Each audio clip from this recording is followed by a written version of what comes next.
Stand by for ludicrous speed. Okay, my dear Greg Saunders. Gregory. Eagle looking great. You're go. Greg Saunders. Greg Saunders. Greg Saunders! Wow. Hey, great. Good.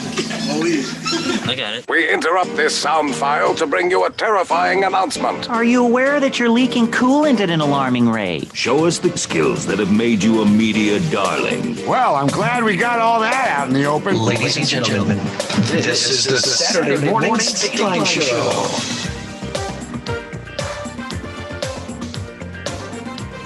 Trying to do things last minute here. Hold on. I'm trying to.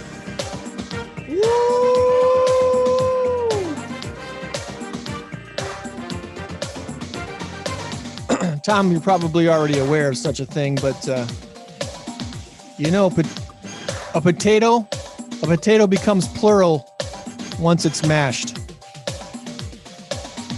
How you doing? I'm Greg Saunders. He's Tom Warner. It's a Saturday Morning Stateline Show. It is the 28th day of November, the year 2020, the latest it's ever been in the history of mankind. That is right. I'm so glad you are awake and Adam and ready to chat. How you doing, Tom? I am okay. I'm all right. I had a really, really good Thanksgiving. It was a little bit of sensory overload for me, but it was good. We had 20 people. Don't tell Governor Pritzker. You know, and at least a dozen of them were already immune, right? Yeah. You've already gone through the Rona. Least. So. Yep. That's right. That's kind of what it was. That's kind of what it was. So. Or should I leave it on? And you know. Is it better on? Should I leave it? Oh, that's your pilfered hat from Muskego High. Muskego High School marching band. Those marching warriors. Muskego High School. Yeah. Undefeated football season again for 2020. Can't call them Warriors anymore. Didn't you know? Oh no, Warriors is just fine. The name. Warriors is just fine. They've gotten rid of all of the, you know, there's no more like Indian head logo and stuff. It's a spear and a cool looking M. So it's perfectly fine now, I think. Anyway. There's my Remy. What's up, Remy? What's up, little Remy? I don't think he understands. I'm kind of busy right now.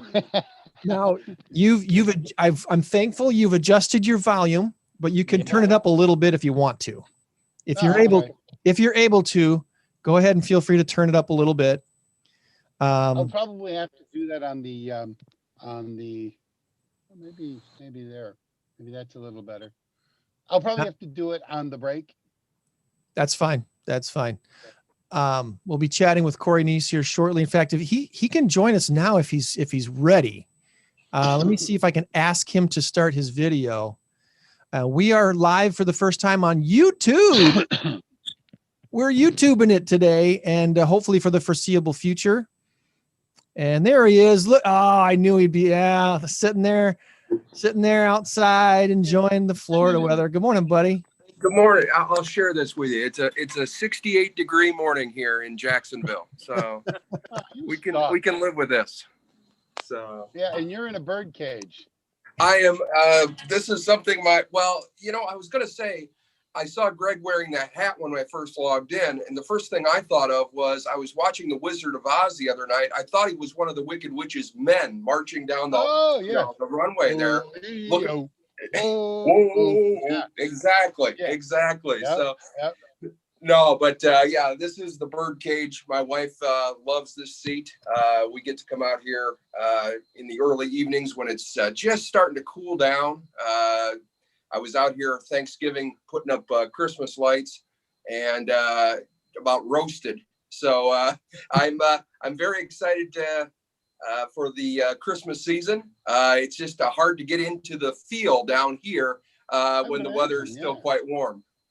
Yeah, what is Christmas in Florida like? I mean, for those of us I've had 50 plus years of Christmas in the Midwest. I can't fathom 80 degrees on Christmas Day or 65. It's very, very strange when you try to look at it from the perspective of people put up decorations. There is a station down here that plays Christmas music starting the week before Thanksgiving. So they make an effort to do that. But, you know, there's something missing. And part of that, I think, is the weather. You expect to have colder weather. You expect to have a little snow on the ground. I know when I've been able to come up to Illinois and visit for Christmas in the past, that it's a nice thing to see, a little white snow. And I think that's part of the mystique of Christmas in the Midwest. So it is the four seasons. A lot of people, I've had clients literally move back to Northern Illinois after being in Arizona for a couple years or Florida for a couple years. And they're like, yeah, we missed family. And don't get me wrong. We miss our family, but we also miss the four seasons. Yeah. So, but you've been down there now for, is it 2 years total, a year and a half? It'll be 2 years here in January that we've been down here. Yeah, it's quite a different, quite a difference from the Midwest for sure. Yeah. And we're at a blistering 27 degrees right now, by the way. So you're at 68. So yeah, I'd say 41. Yeah, I was gonna say, now we're supposed to have some very cool weather moving in next week. We'll be in the 50s for a high, which I know would be ideal probably in the Midwest right now, but yeah, in the mid 50s is what we're looking at. And then a couple nights we'll be down close to freezing, which down here, everyone will be bundled up in scarves, hats, jackets, long underwear, you name it. It's just something that's another thing I found it very hard to adjust to is people, oh, it's so cold. It's so cold. Really? You know, I'm walking around in short sleeves, you know, and shorts, and they think it's cold. But, you know, I guess when you're down here long enough, that's something that adjusts. So. Well, I'm thrilled that you're tuning in with us here today. There's some stuff we want to talk about a little bit as far as little reminiscing of what we used to do together back in the day. I'm going to see if let me see if this works here first, but before I didn't get everything I wanted, but see if this works. Visit Anderson Japanese Gardens for a wonderful firsthand experience of the nature of a Japanese garden. Anderson Japanese Gardens is truly a place of peace and tranquility, where you can take time to relax and reflect on the beauty of nature. A classic 2002 radio commercial. The stresses of everyday life, as the garden instills a sense of calm that enables them to find a place for quiet meditation and reflection. Anderson Japanese Gardens is now considered to be one of the premier Japanese gardens outside of Japan. And that was 18 years ago. It's still awesome. It is. It is. When I get back, I try to visit there if I can. Yeah, it's a beautiful place. Beautiful place. But yeah, that was what it doesn't seem like it's been 18 years, but I guess it has been. So you started, what year did you actually start? 1998. I was doing weekends. In 1998, and I believe I came on board in 2001. So weekends for a couple years. Yes. I was trying Tom and Corey to bring back some of the old names, because when I started around this time in 1990. Oh wow. And doing weekends. And I only did weekends for just a few months when the overnight guy said he was hanging up. He was hanging it up. And so when the overnight guy said he was leaving QFL, which really the overnight guy managed both stations. Mm-hmm. Back in 90, 91, 92, the overnight person was in charge of being live on 101 FM WQFL, and then monitoring what we called the Beast over on WGSL 91.1 FM. The Beast did not exist anymore when you started, Corey. Well, you know what's funny? My brother is a broadcast engineer, and when he was first getting started in the late 80s, early 90s, he did some, I guess you call it internships up at QFL and GSL. And I can remember he had me come in one night, was able to see the giant reel-to-reel machines that kind of ran WGSL. It was all done reel to reel or by satellite, and because for the most part, that's how they got their programming. When I look back on that now, and I think about all the advances in technology there was back in the early 2000s, it's just amazing to me what is able to be done now in broadcasting. And it's fun memories, definitely. It was something else. The Radio 91 wasn't Radio 91 at the time. It was 91.1 FM WGSL. Mm-hmm. And the broadcast studio was literally a closet. Yep. There was a closet there. You would go in and shut the door to be live on the air. And then the modular home that we called our studios was literally a 3-bedroom home. And so when you walked in the front door, what would be the living room was our reception area and main office. Right. The den was the general manager's office. Bedroom number 1 was the production studio. Bedroom number 2 was a WQFL studio, and bedroom number 3 was a WGSL studio. And obviously there were no beds. This was all equipment. This was a working radio studio. So the back corner, what would have been a bedroom in a normal home, had a closet, a walk-in clothes closet, and that was the on-air studio for WGSL. But the beast was a wall of equipment that included at least 3, maybe 4 reel-to-reel machines. Yeah. A cart setup that at least had, I think, 4 cart machines, which are basically 8-track machines back in the day. That's what they looked like. And it also included, I want to say there was probably a cassette tape machine. What else was included in that beast? I mean, there was a programming to program your tones, to start different things. And the machine that ran it was something else. It was it was all of this wall full of equipment, which now, of course, you can put on a laptop. It's amazing, like I said, how far technology has come in just a short time. And I can remember they were still making advancements, obviously, when I left the industry. And I'm sure now, you can do all kinds of things anymore. But when you think about where they started from, and I'll take you down memory lane here. When I was probably in, I would say junior high, maybe it was even before then, I can remember the WGSL dinner concert. Every night, Ron Teetsort's voice would come on and you'd hear, "Thank you for tuning in for WGSL's dinner concert."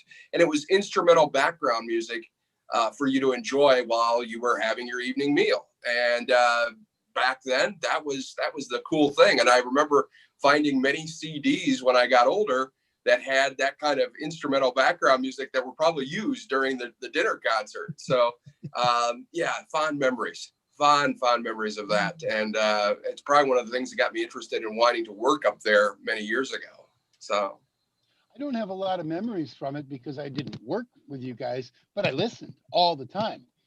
And one of the things I remember, the kids loved them. Night Sounds with Bill Pierce. Bill Pierce. Oh yes, Night Sounds. May he rest in peace. I love Night Sounds. It was like 9:30 at night, something like that. We would play it for the kids, and then they would fall asleep to it, and then I would fall asleep to it. I remember that, and that was the programming on GSO was just phenomenal. I loved it, especially the early morning stuff. Not early morning, after. I forgot the morning. It was Ron and Charmel for a while on GSL, and then it was followed by Dr. Charles Stanley. Then it was Chuck Swindoll. Yep. Focus on the Family. I used to listen almost every day because I was working nights at the time, so I could.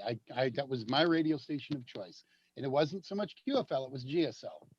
That was the one I really liked. I think what I really enjoyed about the station when I was there on WGSL is the fact that it gave such balance. It had great music, but it also had the great teaching. And I think that's something that kind of has gone away over time now. Many people now, you can get your programs on a podcast and do it that way. But there are still, those who enjoy, utilizing 30-minute programs in the broadcast industry. It hasn't gone away completely, but it's definitely changed from where it was. Well, that's a really good point, what you were saying a second ago. It would help keep me grounded. I absolutely, it would. I would listen to it, and then the next program comes on. I'm like, you know what? I want to listen to this one too. I got to listen to this one too. And then Focus on the I got to listen to Focus. I listen to it every day, and it was really good. And it kept me. It doesn't so much just keep you listening to Christian music and Christian programming, but it keeps you out of other bad programming. And Greg and I were talking off the air about social media and how much of an effect it's had on life in general. Well, social media is dangerous in that a lot of people are getting their news from social media. I really wish they'd come back to radio, to good Christian radio, like what we used to have. But it's probably not going to happen anymore because, as you say, everything's a podcast. Everything you can get on this little device right here, which annoys the crap out of me, but oh well. I find that there are more Christian stations here in the South. You do find a lot more down here. One thing I've always found amazing down here is the billboards when you're driving down. There's a lot of focus on salvation and and Jesus, and you see a lot more of that the further south you go. So the culture down here is still very much a strong Judeo-Christian culture. You get the sense of that. Now, like I said, it's just a difference in the Midwest versus the South, I guess. I definitely think that you're right. That stations like that, like QFL and GSL were once upon a time, there needs to be more of them. There does, and you need to have that foundation because I think so much anymore we're blasted with so many things that are not truthful on social media. It's just unbelievable how much garbage you get anymore. And so go ahead. I'm sorry. Well, I was just going to say, if 8 out of 10 people, 80% say, no, that's true. So-and-so did do that. No, it's not true. It doesn't make it true because 8 out of 10 people say it. And then you get this barrage of social media and everything else and the evening news and whatever entity you're listening to. It starts to almost that adage where you tell a lie long enough, you're going to start to believe it. Well, you tell a lie long enough to other people, they're going to start to believe it. And that's kind of what's happening. And that's true. What bothers me the most. I have kids, although my kids are grown now, but now I have my 2 grandkids here right now. They always spend the night with us on Friday night. And we're trying to teach them right from wrong, good from evil. Yeah. And it's a struggle because they're at that age now where they're starting to watch, the video games and the whatever cartoons there are on that are kind of geared for the tech generation. It's tough. I have a 5-year-old son, and he loves his tablet. And it is a challenge sometimes with that tablet. Now, you can gear it towards children's programming, but there's your idea of children's programming, and there's my idea of children's programming. And some things that I would say are just not appropriate. And so, we try to make sure he's steered away from that and not going to the stuff that he shouldn't be. It does amaze me to sit there and watch him. Nope, don't want to watch that one. Nope, don't want to watch that one. And he'll flip through it and find what he wants. And his knowledge of technology, I mean, I guess it's true what they say. Your mind's like a sponge at that age. You pick it up quick. But yes, keeping him focused on what's right and what's wrong, it is a challenge. It is a huge challenge for my son. And I work at that every day. Sometimes it's easier than others, but he's learning, and we're trying to make sure that we keep him focused on the right things. Yeah. So yeah, it's going to be tough. I've never been more happy that my kids are all grown now, because the kids right now, especially like in middle school, that are dealing with social media, it's such a challenge to help those kids understand social media is is a lot less important than the 5 or 10 friends you have at your school and your church and your family. Those are the opinions and people that you want to focus on, not this 400 to 1,000 people who are also middle schoolers on social media who are just saying things to get a rise out of people or to just, get noticed. And it's like that's a tough lesson to learn when you're, 10, 11, 12, 13 years old. I can't imagine, what these poor young folks are going through. And so parents, hang in there. Yeah. I wanted to see if this comes across pretty well. I'll open that up and see if shut that off. Here's some folks you might recall. This is going to be a blurry picture. Oh my. But wanted to bring this up real quick. Back in the day, here's the folks that I wish I'd like a picture, maybe just a few years even before this for some of the staff. But this, I believe, was Chuck Alexander's last week of managing the WQFL, WGSL, Christian Communication Network in Rockford. Chuck Alexander is the fine-looking man in the tie in the front. Him and his wife Rigmore served the church at Rockford First for years and years, and he was the what's the term? The perceptual interim general manager for many years. Yes, for many years, and probably one of the best bosses that I ever worked for in my life. One of these guys that understood his own limitations and understood that his job was not to do everyone else's job. Working under him for years, seeing him say, okay, you're the programmer. What do you need? How can I help you do your job the best that it can be done? And, oh, by the way, you don't have a budget, Right. Yes. How can you do this for free or raise money to get it done? And that's only partially true. But in between Chuck and Rigmore there is the wonderful Ron Teetsort, who is still here in Rockford. Next to Chuck there was Ron Oltmans. He was the guy who did overnights for years and years and years and years. Yes. Kathy was way over there in the red. I'm next to her. You're over me laughing at something. Yeah. Our engineer, John. Next to him, Susan Hollingsworth. Kurt, who I believe is in Florida selling ads still for a Christian radio station. Yes. Joel Griffith, who's still in Northern Illinois, working for Slavic Gospel Association, been there for years and years. Above him is Mike, who did sales. I believe he's in the St. Louis area these days. Paul did weekends for years, and I believe he's now in Arizona. He's actually just south of me. Here in Florida, down in the Daytona area, I believe. I knew he moved south. So Paul Leisure and the weekends.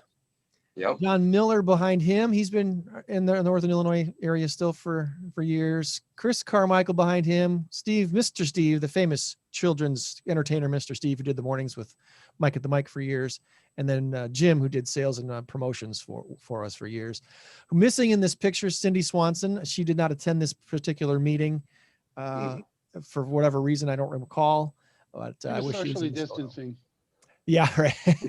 It's funny to see a picture like this without masks. It's almost, we've conditioned ourselves so badly now that I wear the masks. Oh, wait, it's 20 years ago or whatever it was. But I want to thank, Brian Wright took that picture. Brian Wright was our consultant for years, and many people old enough might remember him actually being on WQFL radio back in the day. Late 70s. Late 70s, early 80s. Yep. And he went on to become a very, very successful radio consultant, works out of Michigan with the Audience Development Group. And he helped me immensely. He helped us so much over the years to really hone in on making great radio and avoiding the stuff that made us really be bogged down in the mire of stuff that shouldn't be on the air. He really taught us a lot about streamlining what we did, making things crisp and clean, and really, really admired him a lot. So anyway, thought that would be a fun thing to bring up real quick to reminisce a little bit with Corey on that. That's great. Of course, Mike Schlody, he's in Missouri these days, still doing Christian radio on GraceNet, gracenet.net, I think, gracenet.radio. I forget what it's called, but he also does a great online station called ClassicChristian247.com. For those who really, really love the late 70s and 80s music and some of the 90s, but a lot of 80s Christian music, Amy Grant, Michael W. Smith, Imperials. The Imperials, Russ Taff, David Meese, I mean, all that stuff from the back in the 80s. It is a wonderfully produced online radio station that is run by Mike Schlody and Doug Smith, who is our longtime engineer. So ClassicChristian247.com. I can't recommend that enough. If you're looking for some nostalgia, you'll really enjoy that. So the big thing that's missing right now, I think, is a locally owned radio stations, not just Christian stations, but all over any genre. Yes. I'm still holding out hope that the consolidation era of radio will start to dwindle and more radio stations will be owned locally again. I think, Corey, you're going to have to move back up here from warm Jacksonville, you know? Well, it is. I'll tell you, Greg, you hit it on the head. I think the fact that so much has been consolidated and so many large groups have taken over, they own, basically most of the stations in one market. I believe down here, there's even several that are owned by one conglomerate. And it's very difficult to get your way into broadcasting. I mean, I was fortunate enough to get in with a local level. I actually started many years ago. I did some part-time stuff for WLUV. Many people who maybe maybe remember Joe Salvi. What a fun time that was. I'll never forget helping him, going out, was watching him bring a Notre Dame basketball game on air. He was bringing that on and playing it off the satellite, and then doing local breaks. And Joe was an original. He had a bedroom set up at the station. He never left there. He had his dog. Yeah, his dog was right there at the station. The Snowball. dog. Yeah, you remember Snowball. There you go. Did you ever have to chase Snowball down? No, I did not. I watched Joe do it one time, which was funny enough as it was. I had to chase him down. I worked for Joe for about a year. And like Greg was saying earlier with Q&G doing the dual broadcasting, we did the same thing at LUV because he had the 96.7 before the Eagle had it, and then LUV. And I was on the air doing a radio show, doing my country radio show on LUV AM 1520. And then I had to pop out of there and put breaks in for the hockey game, for the Blackhawks hockey game or the St. Louis Cardinals baseball game, whichever. And it was just miserable while Joe was off at Hardee's or whatever. So it was quite a time. It was quite a time. But then Snowball would get out and Joe would he came in one time and he says, "We got to go get Snowball." And I said, "Joe, I'm on the air. I got to break out." "I don't care. We got to get Snowball." Because if Snowball gets away and the animal control picks her up, it's a $150 fine for him. So he didn't care. I put on a long album or something. Those were the days. By the way, not to put a damper on anything, but I don't know if you knew, Joe passed away about a year ago. I did hear that. It was sad to hear that, but the thing was, Joe did it his way. He owned, like you said, 2 stations for many years there. Sold off the FM and was still doing some stuff on the AM. He did it his own way. Was it always the most professional broadcast? Probably not. But he gave statement of the year.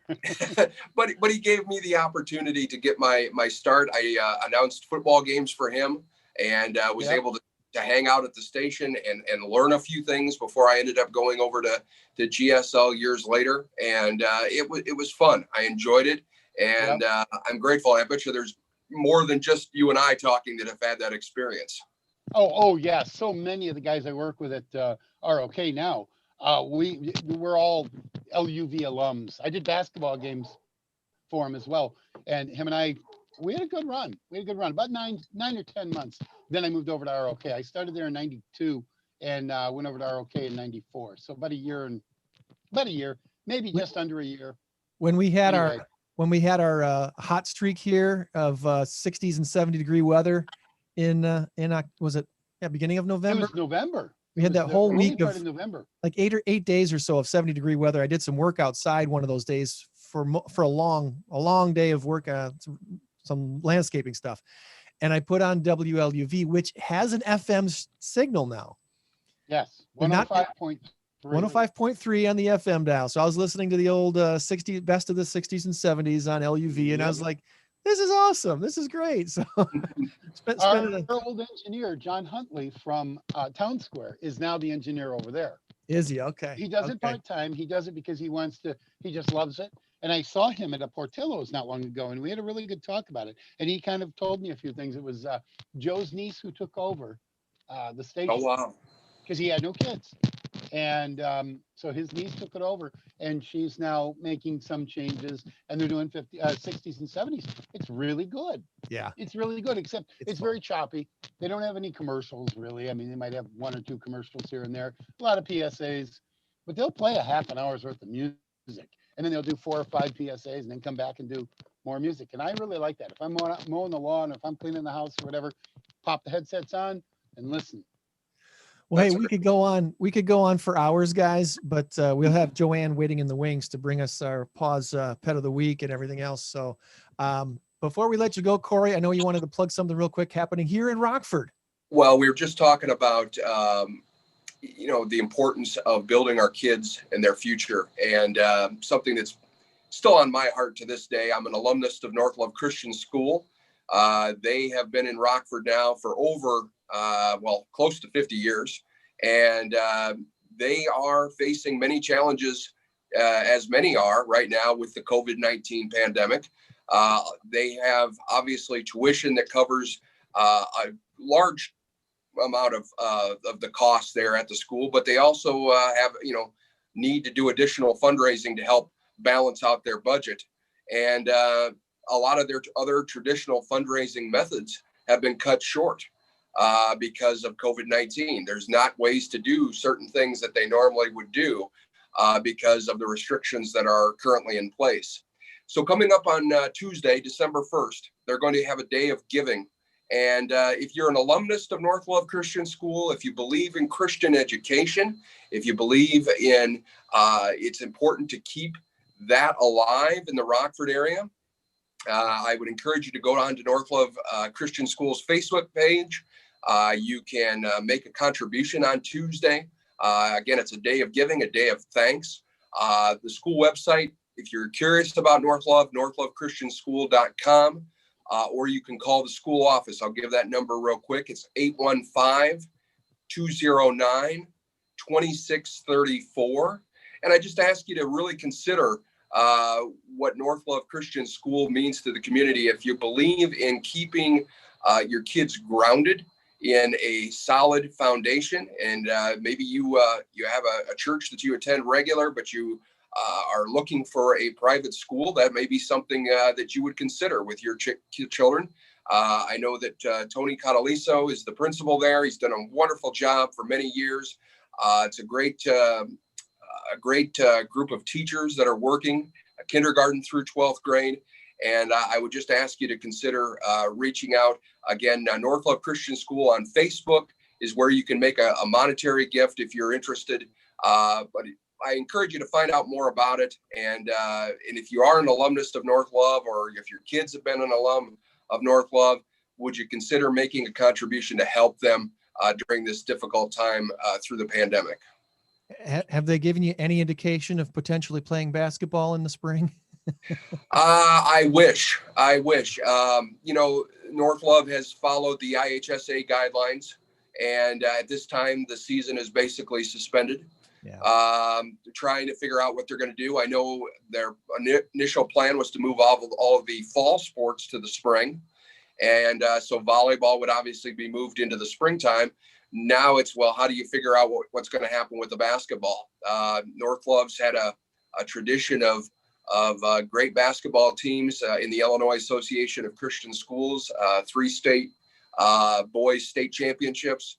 I've enjoyed being able to back my former school's team. I really enjoy that. But it doesn't look like anything is in the works at this time. Hopefully we can see a turning the corner type situation, but I'm under the impression that it's probably not going to be until April before we're going to see a whole lot happening. And Greg, I know you're in a hurry here, but I'll mention real quickly. We talked briefly yesterday regarding the differences between Florida and Illinois, and there's such huge differences. My wife and I, back in early October, went to go to Walmart one night, and we were driving back, and we were like, "Man, that restaurant is packed. Man, that bowling alley is busy." And yes, there are far less restrictions in Florida. Now, Florida has seen an increase in cases. It's difficult to keep the case level down. I think you're going to continue to see spikes going up and down with this. I don't see it changing until a vaccine is released and that we can get more people vaccinated. But hopefully we can see a corner being turned here at some point. The kids need to get back to normal. They definitely need a structure like we talked about, and it's not healthy to do this. So just something, from an insight from down here in Florida. I hope that things get a little more back to normal in Illinois soon. And I appreciate you having me on to reminisce a little bit and to give a little plug for the school there at North Love. I really do appreciate it, Greg. You bet. We have your governor. Here's the governor. We'll trade, straight up trade. No. Well, his family's down here anyhow, so I know. We'll give you our governor and the Bears, and you can bring up the Jaguars and their governor, and we'll be good to go. Oh yeah. Okay. You don't want the Jaguars. You don't want the Jaguars. No, probably not. But are you a Jaguars fan now, or what was your team?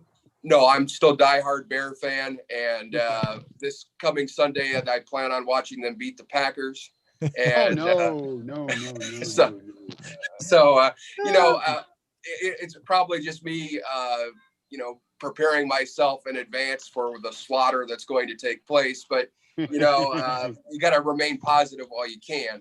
So, but no, I have watched the Jaguars. It is fun. The Robinson boy is playing here in Jacksonville. It's really exciting to see. He played against my stepson when my stepson was playing football at Byron. Yeah. And he was at Lutheran. So yeah, it's kind of neat to see Allen Robinson. And I do hope that you guys will get a chance to see him. I think the Bears play the Jaguars here later in December. So yeah, we covered James Robinson a number of times, as we did with Dean Lowry as well, because with ROK I was a remote tech, so I would set up remotes, and then I would be a stringer as well. These are my grandsons, by the way, Dominic and Ben. Those look familiar. And what is this, Hulk, the Green Hulk guy? Anyway, so James Robinson, we said back then, we're on the sidelines going, this guy is probably going to get a shot, at least at the NFL. Not only did he get a shot at the NFL, he's also doing quite well. He might be Rookie of the Year. I believe I called him Allen. I apologize, James. It's James Robinson. You're right. Yeah, he's just an incredible athlete, and it's fun to watch him. And would love to be able to say hello to him and say, "Hey, I remember you when you played at Lutheran." Just the incredible amount of talent. Because I remember back then, it was like, "Well, this guy's going to have a shot." Then when he didn't get drafted, I was kind of surprised, but I figured his size played a factor. Right. He was good in college, but he wasn't as excellent. I mean, in high school, he walked over everybody. It was not even fair. But in college, he met his competition, but he did okay. Well, the knock against him in college is that he was at a Division I-A school, Illinois State. He still did quite well for that, but would he have done well at an Ohio State or Penn State, or would he have been a backup or whatever? But he's kind of proven himself now in the NFL. Yeah. He's a big boy. I mean, he's 5'9", but he's buff. Give him some blocking, he'll break a tackle. He I think I saw one stat. He's got the most yards ever by an undrafted rookie. Most yards ever by an undrafted rookie. That's saying something. Yeah. And then, of course, there's somebody. Go ahead, Corey. I'm sorry. No, I was just going to say he's just so solid of an athlete. Yes, you look at his legs, and no wonder he can continue to push forward. I mean, he's built like a small truck. He's solid. Yeah, and it's his work ethic. I think that's what's done that. And one other thing, and I know we got to go here, but a guy named Fred Van Vliet, who just signed an $85 million contract with Toronto, the largest contract ever by a non-drafted player. He was non-drafted. He essentially went to Toronto, and they picked him up, put him in their training camp in the D League and whatever. $85 million. And James Robinson may be the next one to sign that big deal. Who knows? That boy healthy, and he'll be next. That's right. Absolutely. That's right. Well, Corey, gentlemen, thank you so much. We'll probably have to have you on again in the near future and do a little further reminiscing. But keep warm there in Florida. I say next Saturday, and then we can talk about the Bear-Packer game. I'm okay with that. Depending on the outcome, I'm okay with that. Exactly. Yes. That's how that goes. All right, buddy. We'll keep in touch and take care of everything down there. Say hi to your wife and son. Thank you, Tom. Greg, take care. All right. Good there talking goes Corey Neese from Florida, and we're just going to jump right into Joann if she's ready, because we're way past what we normally do. Good conversation, though. It was fun. Hey, Joann. We'll save the bottom of the hour updates for the top at the end of the show today, and we'll end the show with our info of the week, which is a lot of really fun info to share. I want you to stick around for it. We've got information about Cholula. Have either one of you used hot sauce? Cholula? I don't like hot sauce at all. What about you, Joann? Are you a hot sauce gal? I have some in the refrigerator. Right? We all do, right? Yeah. I have bulk amounts of it around here because my wife loves this stuff. Frank's red sauce, the red hot sauce, the Cholula stuff, whatever, all that stuff is here. So there's some news about that coming up, stuff about Black Friday. We're not hearing about it now. We'll hear about it at the end of the show today. All right. So longer than normal with Corey. And who knows, maybe this will set a new precedent now that we're on YouTube. Maybe we'll do it this way every time. I don't know. Well, we can change things up. We're not stuck to something format on the radio, so we can do whatever we want. That's right. Big number. I do want to say hi real quick this morning to Laker Fan 1, whoever you are. Thanks for subscribing. Please like and subscribe. Now that we're on YouTube, we got to say this stuff, Tom. Like and subscribe. Please hit that. Please hit that button. We have started out at 0. Okay. Is this no longer Zoom? Is that why I had trouble getting on? No, we're still on Zoom. We're still using the Zoom platform, but now we're going to YouTube instead of Facebook. It took me more time to get on than the time I'm going to be on, if that makes sense. Well, I did. Took me longer to get on than how long I would be on. When I did see you were trying to get in the room, I did admit you as soon as I saw it, but it might have because I was so distracted with our conversation with Corey Neese there in Florida. So that might be it. See how I rank. Yeah. Before we get into our pet of the week, I want to rub it in just a little bit. I've got one of these going this morning.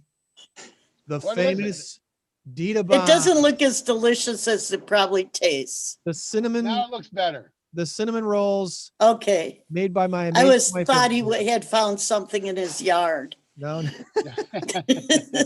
the cinnamon rolls that. I thought it was stuffing.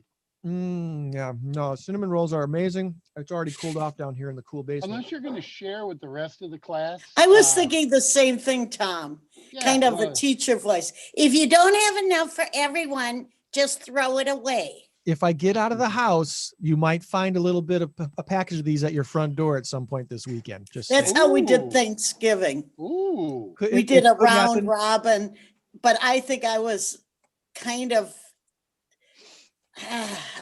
a nice way because I found out the people at the end of I was one of the first ones they dropped food off, and then they picked up food as they went around. Okay. So I missed out on dessert. Wow. one of the later people had dessert, but we did it in a safe way. I won't make promises that I can't keep, so I'm not going to promise. Yeah, please anything, don't. But I'm just going to throw it out there as a possibility. So, anywho, I'm going to, if you want to give us a quickie tour around, I'll prepare our post. What about the big number? Oh, want to do the big number first? Let's do the big number first. Yeah, let's do it. Let's get this ready there. Big number, drum roll, please. Because we need a lot of time to think. So yeah, we do have a big number of the week this week. Sorry, Corey, you didn't get to participate.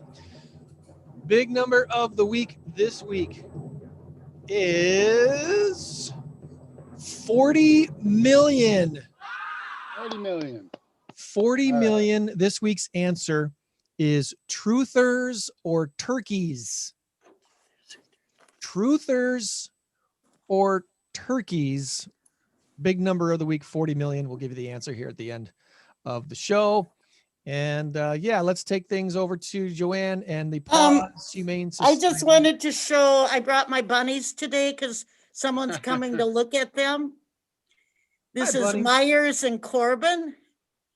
They are mini lops. They are big bunnies, but they're mini lops. And that has something to do with the how long their ears are, because I guess lop-eared bunnies have much longer ears. If anyone's interested in bunnies, we also have 2 other bunnies that have just come in, and you can see their pictures on our Facebook page. But these are Corbin and Myers. And isn't that they make headache medicine, right? Myers? Corbin and Myers. Oh, I would, my thing would be, I would like to name them like Tom and Jerry. Or Tom and Greg. Yeah, I just, not quite as I like names that I don't know what those names have to do. One of our volunteers. Here's our cats. This week, as I walk up to it, it looks like gray cats or muted gray cats. Hiding gray cats. You only like black cats, Tom. I do. This is Dash. No, I like all Dashi. Yeah, I got right in the middle of the volunteers. This is our cat of the week. She's like, where's my food? Hello. She's already been fed, but they always like a little more. Her name is Clarice, that Rudolph's girlfriend. Should I even know that? Isn't that Clarice? Don't be afraid of Clarice. She's fine. There's a movie where Rudolph has a girlfriend, and her name is Clarice. Silence of the Lambs ruined Clarice for me. I know, right? This is, they were talking about how cats don't know that they're disabled. This is a one-eyed Pete. He had an infection in his eye, and his eye had to be removed. He's really not one-eyed Pete. I shouldn't call him and make up names. Well, I think it was cute. Whoops, I'm sorry. Call him Cyclops. Makes him memorable. Cyclops, but he's a very friendly little boy. And there's his roommate. And here's some, they aren't as hungry as the rest, they're just chilling out. Okay, and here's, my goodness, everyone's kind of chilling out today. Wow.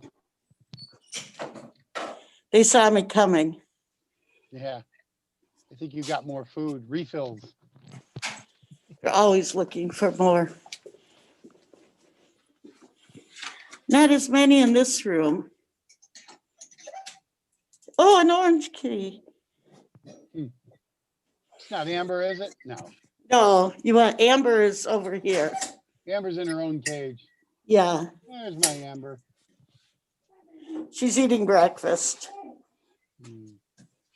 We kind of have wanted Amber last week. We talked about getting Amber adopted by Thanksgiving. Now we're going to have to go for Christmas. This one that says she's adopted. Benny. It says I'm adopted. Please bring home one of my friends. Please bring one of my friends home. So sometimes we don't know till the next week when we come in and we're like, where'd so-and-so go? We always hope they were adopted. This is Vivian. We have about 5 to 6 cats adopted every week. I think that's the number. That's good. Saturdays are our busy days. This is Macy. I know you can see me in the giggy. Now that we're past Black Friday, it should be Adopt a Cat Saturday or something, right? So, small business And Saturday and Adopt a Cat. next Saturday we're doing a Santa thing at Village Green. Photos with Santa. Yeah. And I will be there in my famous Mrs. Claus outfit if you want to see me in person. Village Green next Saturday. The one in Love's The one Park. on Riverside? Is that Rivers? Not the big one. It is. Well, there's one on Riverside and then there's one on Main Street, North Main. It's Main Street, North Main. I was going to say by Northtown, but there's no Northtown anymore. North of the Olympic. Well, it's still Northtown. There's But it's like Not 11 really to the same. 3. You need to be masked. They're not taking pictures with people, just with pets. So if you are dying to get your picture with the animals, they're asking for Santa's safety, just having the dogs.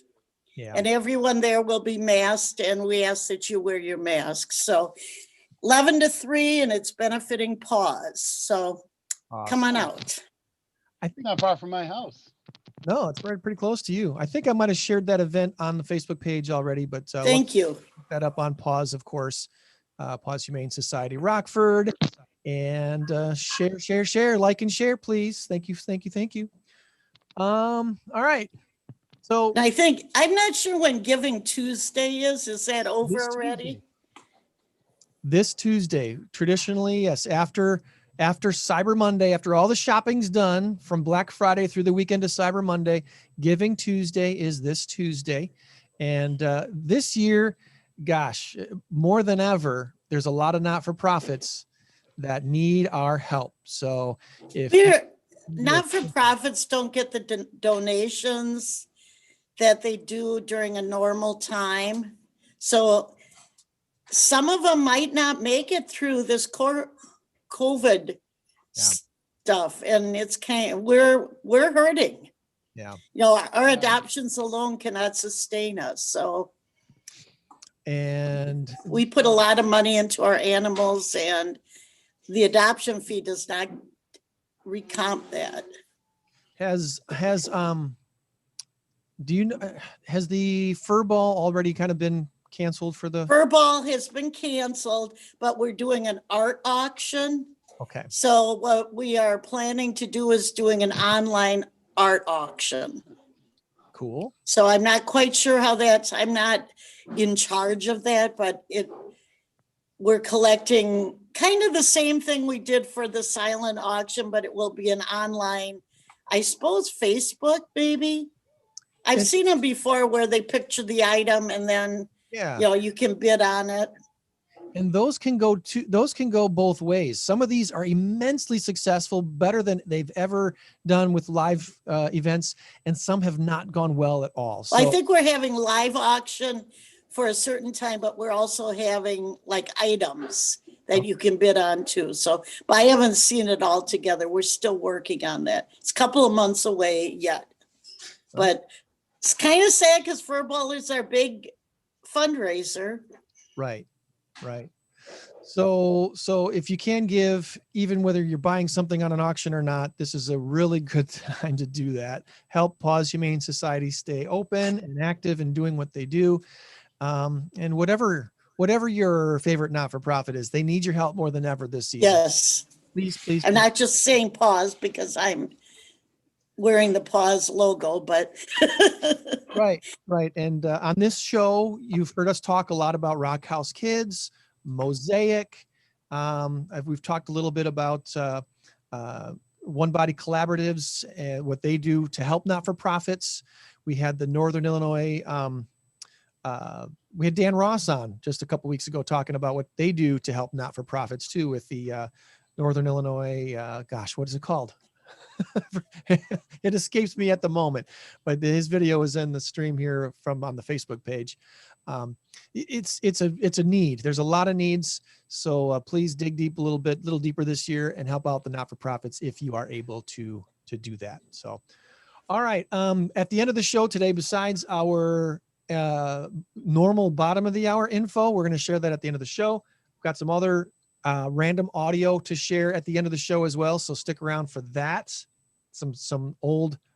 A couple more classic commercials from the QFL GSL days that Corey will get a kick out of. So, this is as much for me and Corey as it is for anybody else. So let's go ahead and do our big number final thing here for the live stuff.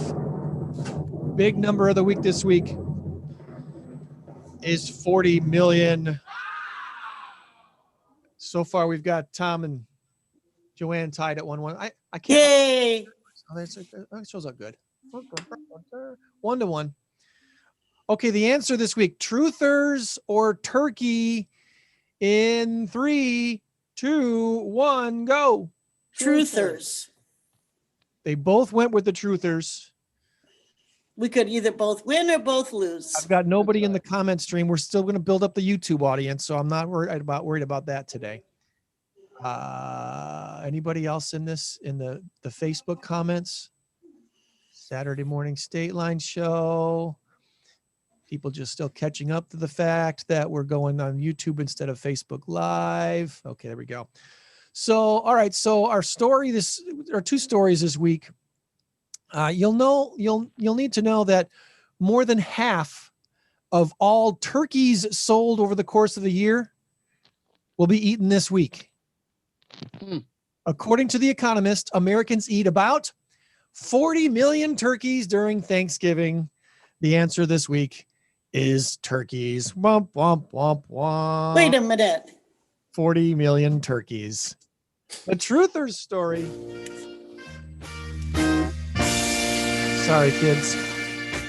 Yeah, the truth. You did it backwards. You fooled us. I know. He messed us up. I switched it up on you this week. No points for you. Can I change my answer? Quick, change your answer. We'll reverse our answer then. Have either one of you heard the name Andrew Callahan or Callaghan? Culligan? The show he does is called All Gas, No Brakes. Doesn't that sound fun? Yeah, that sounds dangerous. All Gas, No Brakes is the name of his show. It's a podcast. It's on YouTube, I believe. He wears an ill-fitting suit. He's about 23 years old, has curly hair, and over the last year or so, he's traveled all over the place, poking a microphone into the subcultures of America. All Gas, No Brakes is the name of the show. He's talked to the Proud Boys, the Flat Earthers, the Alien Truthers, porn stars. I can tell Tom's no longer interested because he didn't win. He said he didn't win. Bigfoot hunters. He's been to the Border Security Expos and Burning Man, which looks amazing. He basically just lets people speak. No judgment, no interjection. Lets them says things in their own words. It's kind of like a Joe Rogan experience, only traveling, and he's not as smart as Joe. He launched in August of last year. He's got over 3 million fans on Instagram and YouTube. He's getting a little help now from Doing Things Media, DTM. They're a digital media company that runs a network of over 25 brands. They've got an audience of over 60 million subscribers across all these platforms. But if you get a chance, and it might be at times a little bit rated R, because he just lets people say whatever they want to say. The show is called All Gas, No Brakes. You're bound to hear some interesting stuff. A lot of it, which is just from the people who believe what they believe and wherever they are. and you'll probably get a kick out of that. So there you go. Sorry, no winners this week, but thanks for trying as always. Oh well.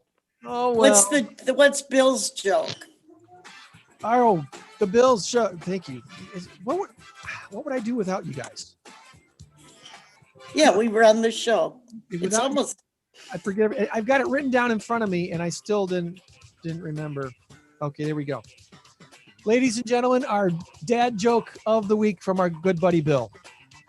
Tom and Joanne, do you know what the difference is between a hippo and a zippo? The beginning letter.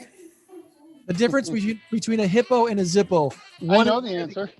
One is heavy and the other's a little lighter. Thank you, Bill.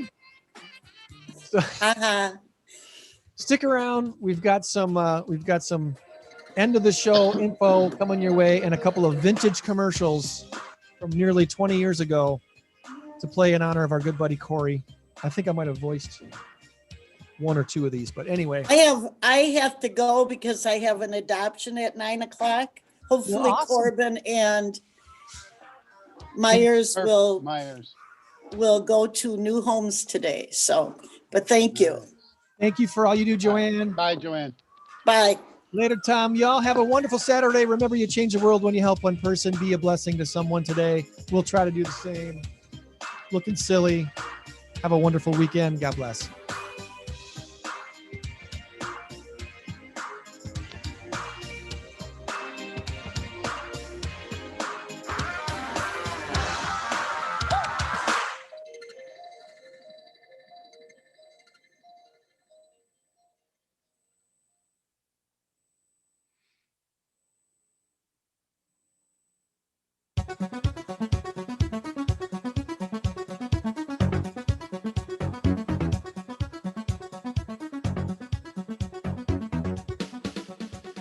Good day. It's the 28th day of November, the year 2020, the latest it's ever been in the history of mankind. I'm Greg Saunders, and here is this week's SMS info. If I were to come to your house and steal what's on the top of your fridge, what would I be getting? What's on the top of my fridge? I'll tell you coming up. The Festival of Lights started last night. Mississippi Park is the place to experience the city's annual Festival of Lights, a Christmas staple here in the Forest City. Here's an event that always has been socially distanced. 70 light displays set up throughout the park to view from the safe, cozy confines of your car. The event is free, it always has been, so drive through as many times as you like. There is a drive-up donation station midway through the route if you'd like to give a donation. You're free to do that. Displays will be lit up from 5 to 11 p.m. every Friday, Saturday, and Sunday nights. The nightly from December 18th through the 23rd, and then all 24 hours of Christmas Eve and on Christmas Day up until midnight. The final day of the events, 5 to 11 p.m. on December 31st. Rock House Kids in Rockford says a big thank you to the friends at Bombas for 1,000 pairs of socks. Their kids remember them from last year and are super excited to receive them again this year. Buy a pair, donate a pair. Thank you, Bombas. Peck Playhouse Theater has been cleaning out the theater, and they're inviting you to grab anything that interests you at their, well, I guess they're calling it a rummage sale. You're free to look and take what you'd like and leave a monetary donation in exchange if you can. Tables will be outside the theater starting at 10 a.m. going through till 2 today, Saturday, November 28th, and outside at the Peck Playhouse Theater downtown Pecatonica.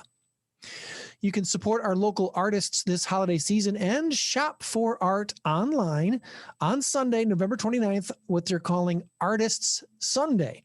The Sunday after Thanksgiving, you can give unique artist-created gifts this year. Find your favorite artists and discover new craftspeople by going to artistssunday.com and then type in Rockford in the directory search box, and you'll find some local artists there. One fun way to find a Christmas tree is to cut your own in a national forest. People can purchase Christmas tree permits through recreation.gov/tree-permits. That was kind of long. I'll say it again. recreation.gov/tree-permits. that allows you to go to the listed national forest of your choosing and chop down your own tree. The permits help maintain the forest's overall health by thinning out the densely populated stands of small diameter trees. Not only is the practice environmentally conscious, but the trees are also affordable. J&D's Foods, makers of bacon salt, has the perfect holiday gift for the bacon lover in your family: bacon scented underwear. From the press release, it says, featuring state-of-the-art moisture-wicking scent emission technology stolen from NASA, we've embodied the smell of everyone's favorite smell into the fabric of your pants. This intoxicating scent will last through multiple wash cycles and wearings. You can buy bacon-scented underwear for women and men through J&D's Foods website. Okay, the perfect work-rest ratio. There are benefits to taking work breaks. Your body and mind benefit from these breaks, which keep you energized so that you may tackle the rest of your day. What's the perfect work-rest ratio? Well, an app called Desk Time monitored employees' computer use and found the most productive 10%. They worked hard for 52 minutes and then took a break for about 17. So it's backed by science, pointing to the natural rhythms of attention span. Our brain can focus for up to about 90 minutes, but then needs roughly 20 minutes of rest. So yeah, your best work to rest ratio looks like 52 minutes working, 17 minutes take a break. Thanksgiving, of course, the traditional day and to count your blessings. For some of us, it's also a day to set the house on fire. There are more home fires on Thanksgiving than any other day of the year. Fire departments responding to triple the normal number of incidents. I hope your Thanksgiving was safe and smoke-free. According to the National Fire Protection Association, most of these fires originate from the kitchen, from clumsy or inattentive cooks.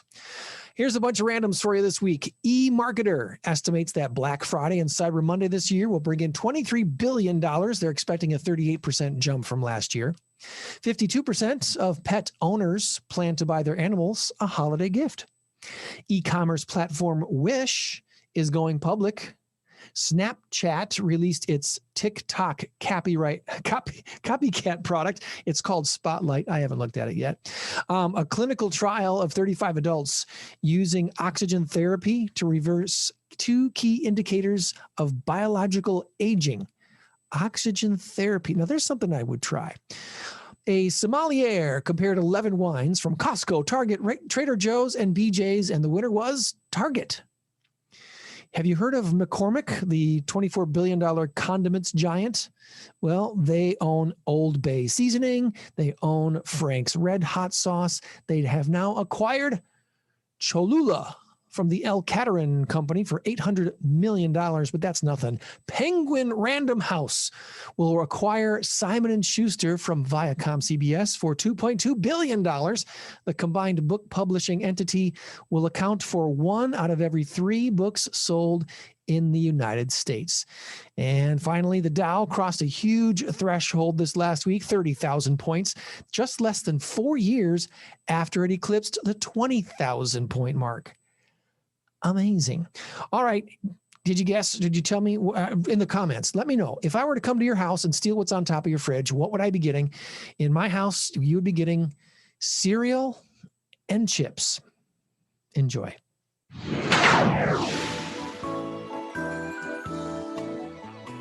Hey, how about a quick look at our forecast? It's going to be a beautiful day. Sunshiny throughout the state line today, getting up to about 52 degrees. Should be really, really sunny. In fact, there's really no rain in the forecast for the next week. Maybe next weekend we'll get some snow showers, but more sun than clouds looks like here for the rest of this weekend and throughout the week. 46 for a high tomorrow, 35 on Monday, 37 Tuesday, and in the lower 40s Wednesday, Thursday, Friday. Lots more sun than clouds. Enjoy your wonderful week.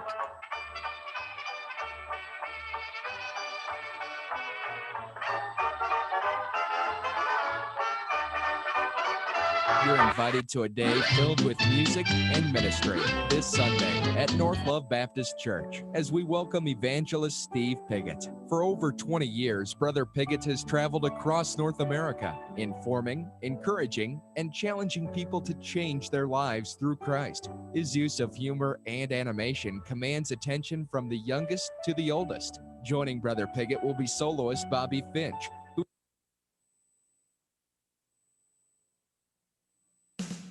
The Manor Restaurant and Banquet Center in Beloit is the area's finest and most elegant dinner house. The stately mansion is available for weddings and receptions, rehearsal dinners, banquets for all occasions, birthdays, anniversaries, retirement parties, church meetings, bereavement luncheons, charitable fundraising dinners, bus tour groups, private auctions, bar mitzvahs, school events, proms, graduation parties, office parties, Christmas and New Year's celebrations, and more.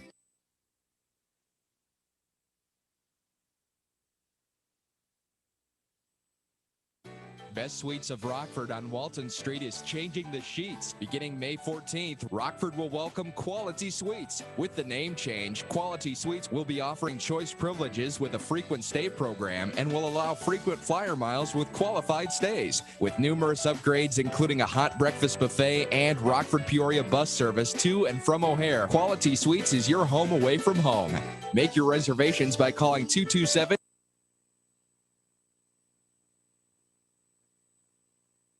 At Vaughn's Home Furnishings on Auburn Street in Rockford, they promise a lot and deliver more.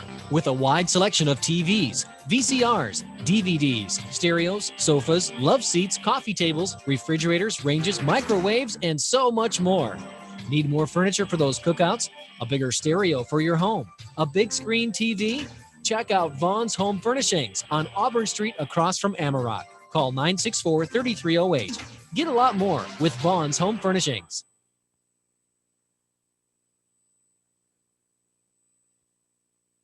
When it comes to car repairs and maintenance, it's important to find a center that is concerned more about your safety than their price tag. Stop driving all over town and rely on Vittori's. Vittori's Napa Auto Care Center in Roscoe has been servicing all makes and models of automobiles for over 26 years. If you're in need of auto repair, then Vittori's Napa Auto Care Center is the place to go. They use nothing but the best equipment to service and maintain your vehicle to keep it running at its best. Stop in and purchase their Auto Care Club card for only $20 and receive 1 free oil change, 10% off any service or repair, a free tire rotation, 1 free vehicle inspection, and 1 free battery and alternator check. At Gray's IGA, we know you like family. With friendly service, fast checkout, and prices to fit your budget. And everyday low pricing. Gray's IGA stores, locally owned and operated. With 5 convenient locations.